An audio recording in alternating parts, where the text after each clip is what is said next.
Hello friends, welcome to my YouTube channel Hatim Ali's Life. বন্ধুসকল আজি পুনৰে আপোনালোকৰ মাজলৈ উপস্থিত হলোহি। আজি মোৰ আলোচ্য বিষয় হ'ব যে একেলগে আমি দুটা খেতি কেনেকৈ কৰিব পাৰিম।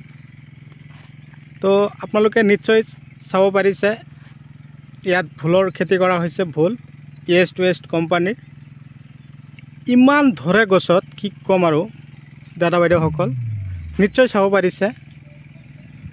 মাত্ৰ গৈ চাং পাইছে, গৈ চাওক চাঙৰ ওপৰত সিমান গছ নাই, তথাপিও চাওক যিফালে তাৰমানে আগবিলাক গৈছে প্ৰতিটো আগতেই মিনিমাম 8টা 10টাকৈ ভুল লাগিছে।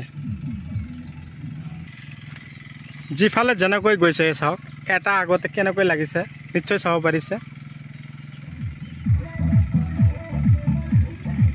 তো বন্ধুসকল মই আজি আলোচনা কৰিম যে ভুল আৰু পানীলাও একেলগে কেনেকৈ কৰিব পাৰি।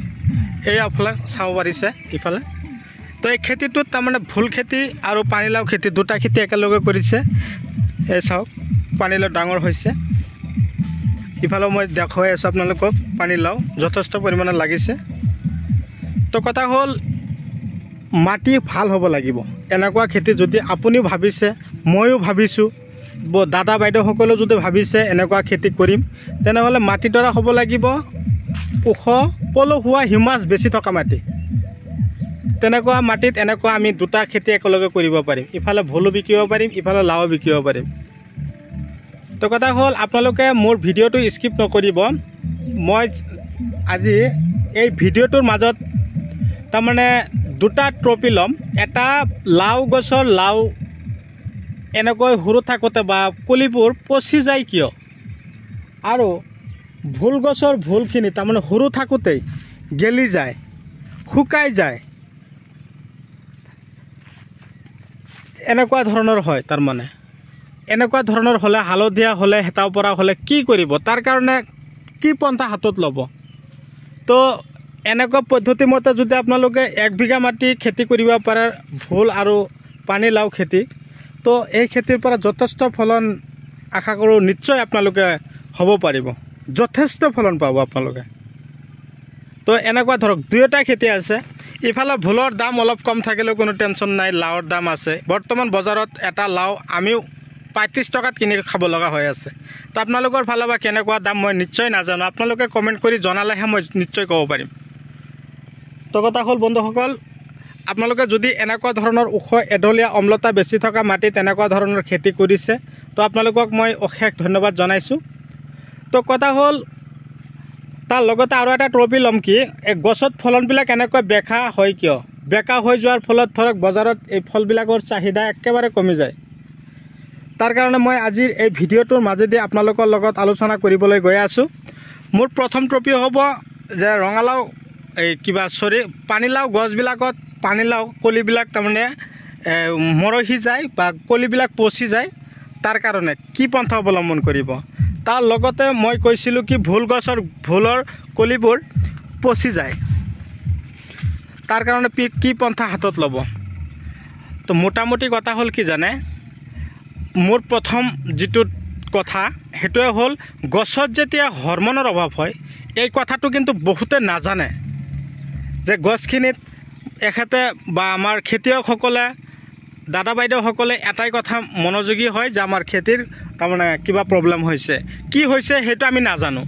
কিন্তু এনেকুৱা প্ৰব্লেম মানেই আমি এটা কথা বুজিব লাগিব যে খেতিত তাৰমানে হৰমনৰ প্ৰব্লেম হোৱাৰ কাৰণে গছখিনিৰ ফলবিলাক এনেকুৱা হয়, আৰু হৰমনৰ অভাৱ হোৱাৰ কাৰণেই এনেকুৱা ধৰণৰ ভুলখিনিও শুকাই যোৱাৰ সম্ভাৱনা থাকে।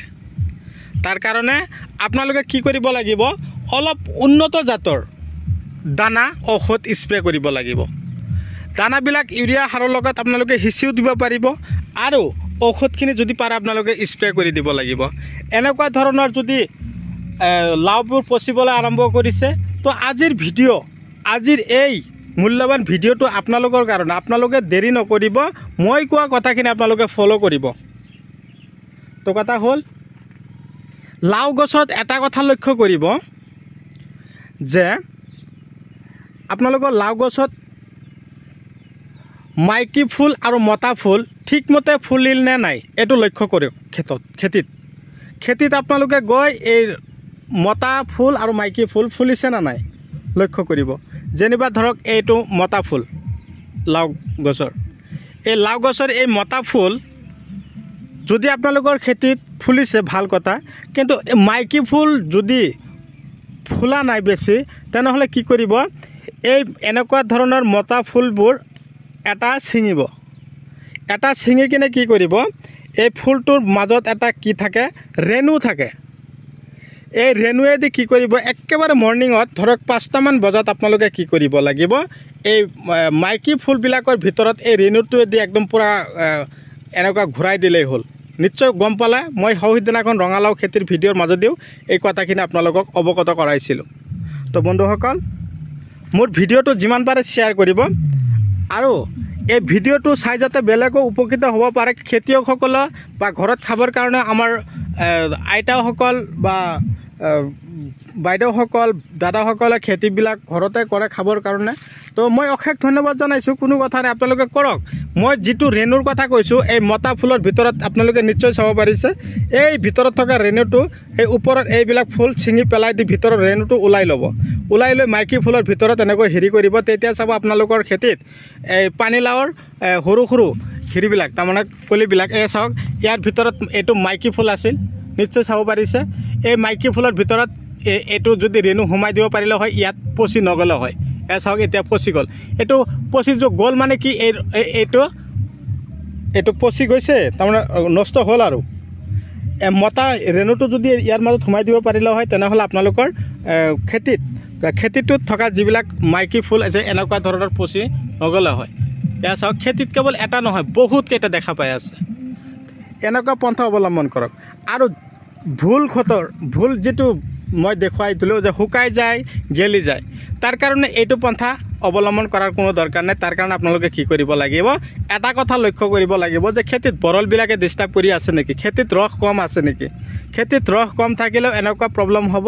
ভুল গছ কিছুমানৰ কি হয়, এনেকুৱা ভুল ঠিকেই ধৰে, কিন্তু গছটো ডাইৰেক্টলি শুকাই যায়, লেৰেলি যায়, গেলি যায়। তাৰ কাৰণে আপোনালোকে কি কৰিব, খেতিত পানীৰ যোগান ধৰিব, যাতে মাটিটো বেছি শুকান নহয়। পানীৰ যোগান ধৰিলে খেতিত তাৰমানে শিপাই ভাল কাম কৰিব পাৰিব। তো মই যিবিলাক দানা দিব দিছিলোঁ, ধৰক দানাবিলাক 98 আছে, তাৰপিছত মাৰ্বল আছে, তাৰপিছত ফলিক এচিড, হিউমিক এচিড দানা, ৰটেক্স, ব্লেক গোল্ড, স্পাৰ্কাৰ জিআৰ, নানান ধৰণৰ দানা আছে আমাৰ মাজত। ধৰক আমি এইবিলাক খেতিত ইউজ কৰি থাকোঁ। আৰু এটা কথা আপোনালোকক মই অৱগত কৰাব বিচাৰিছোঁ, এইটোৱে, এইবিলাক যে বেকা হয় তাৰ কাৰণে কি কাৰণত বেকা হয়, গছত মেগনেছিয়াম আৰু কেলছিয়ামৰ অভাৱ হ'লে এনেকুৱা ধৰণৰ ফলবিলাক বেকা হয়। তাৰ কাৰণে আপোনালোকে কি কৰিব, পলিথিনৰ মাজত ধৰক 100 গ্ৰামমান মাটি উঠাই ইয়াৰ মাজত এনেকৈ আঁৰি থৈ দিব, এইটো চিধা হৈ যাব। তেতিয়া আপোনালোকে চাব, আপোনাৰ এই ফলবিলাক এদিন পিছে পিছে যেতিয়া কাটিব, 1 ৰাতিৰ ভিতৰত চিধা হ'বলৈ আৰম্ভ কৰিব। কেৱল এটা নহয়, মই আপোনালোকক বহুতকেইটা দেখুৱাই আছোঁ। এই চাওক, এনেকুৱা ধৰণৰ যেতিয়া বেকা হ'ব, ফলবিলাক বজাৰলৈ লৈ গ'লে কিন্তু বেপাৰীসকলে কিনিবৰ কাৰণে আগ্ৰহী নহ'ব। তো বন্ধুসকল, মোৰ ভিডিঅ' চাই কেনে পালে, মোৰ ভিডিঅ' আপোনালোকে কোন ঠাইৰ পৰা চাই আছে, আপোনালোকক মই অশেষ ধন্যবাদ জনাইছোঁ। তো আপোনালোকৰ ফালে ভোলৰ দাম কেনেকুৱা আছে, পানীলাওৰ দাম কেনেকুৱা আছে, মোক কমেণ্ট কৰি জনাওকচোন। আৰু আপোনালোকে মোৰ ভিডিঅ'টো যিমান পাৰে শ্বেয়াৰ কৰক। আপোনালোকৰ এটা শ্বেয়াৰৰ মাজেদি আপোনালোকৰ বন্ধু বান্ধৱীয়েও এনেকুৱা ধৰণৰ খেতি বাতি কৰিবৰ কাৰণে আগ্ৰহী হ'ব। অন্ততঃ এই খেতিবিলাকৰ ঔষধখিনিও তাৰমানে এখেতে জানিবৰ কাৰণে আগ্ৰহী হ'ব। আৰু এই গছবিলাকৰ ৰঙালাও হওক, পানীলাওৱে হওক, জিকা, ভোল, যিকোনো এটা খেতিৰে আগবিলাক যেতিয়া ফুলি যায় বা হেতা পৰা হৈ যায়, পাতবিলাক ফুটি হৈ যায়, তাৰ কাৰণে আপোনালোকে কি কৰিব, ডাহাত আছে, চেমটিছ আছে, এনেকুৱা ধৰণৰ উন্নত ঔষধ আপোনালোকে খেতিত স্প্ৰে কৰিব। আৰু বৰলৰ কাৰণে আপোনালোকে কি কৰিব, আলিকা আছে, লগতে আছে পাতগ্ৰাম, এনেকুৱা ধৰণৰ ঔষধ আপোনালোকে যদি খেতিত স্প্ৰে কৰিব পাৰে, তেনেহ'লে আপোনালোকৰ খেতিত আৰু কোনো ধৰণৰ প্ৰব্লেম দেখা নিদিব। আপোনালোকে নিশ্চয় এই ভিডিঅ'টোৰ মাজেদি আপোনালোকে অৱগত হ'ব পাৰিছে যে আপোনালোকৰ খেতিত এনেকুৱা ধৰণৰ প্ৰব্লেম নাথাকিব। তো বন্ধুসকল, মই আৰু বিশেষ আলোচনা নকৰোঁ, এটা কথা আপোনালোকক কৈছোঁ, আপোনালোকে খেতি কৰক। আপোনালোকৰ লগত মই যিমান পাৰোঁ আগবাঢ়ি যাম, আপোনালোকৰ হাতে হাত মিলাই মই যিমান পাৰোঁ আপোনালোকৰ লগত খোজ দিম। আমি কেতিয়াও পিছফালে ঘূৰি নাচাম, সদায় আমি আগফালে খোজ দিবৰ কাৰণে আগ্ৰহী হ'ম। তাৰে কামনাৰে আজিৰ ভিডিঅ' এইখিনিতে অন্ত পেলাইছোঁ। পৰৱৰ্তী ভিডিঅ'ত মই আপোনালোকক পুনৰাই লগ পাম, সেই আশাৰে ধন্যবাদ।